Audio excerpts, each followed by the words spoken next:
Concerns about world economic growth set the tone for world financial markets overnight. In fact, we saw most stock markets fall, as well as trading currencies like the Kiwi significantly buffeted and down against most major trading counterparts. The source of the bad news was in fact Asia, where Japanese growth for the second quarter of 2012 at about 1.4% was nearly 1% under what most analysts expected. This of course also comes on the back of disappointing trade data from China last week. In terms of Europe, some good news are finally out of Italy. The Italian government actually managed to sell its desired level of government bonds overnight. However, the numbers in terms of interest rate was up slightly, but the key thing was that there was demand for the bonds, and given the fact that there's been very slow demand over the last couple of weeks, that was very good news. Not so good news out of Greece, however. In terms of the second quarter, total Greek output fell by an annualised 6.2%.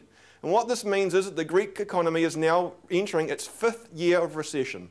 So looking at the world financial markets then, the Dow was off around 39 points, with most European indices also off up to around 0.5%. In terms of currencies, the Kiwi was down against most of its major trading counterparts, falling through the 81-cent US mark.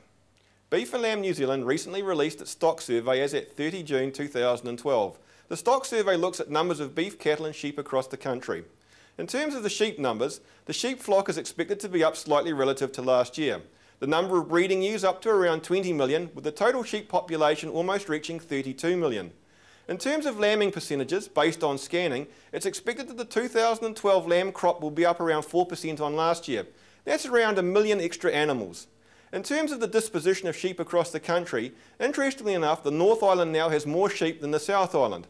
But according to the statistics also, it's expected that most provinces will see an increase in sheep numbers, with one exception.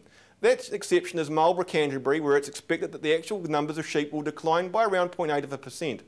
Beef and Lamb New Zealand attribute this to the fact that there's still ongoing irrigation works going on in that province, with the result that there's still conversion of sheep farming areas into dairy.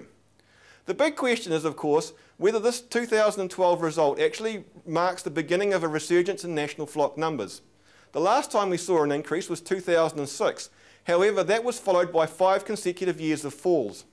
If we are actually seeing a beginning of an increase, let's hope also that it isn't snuffed out by that poor economic information coming out of most of our major traditional markets, including and in particular Europe.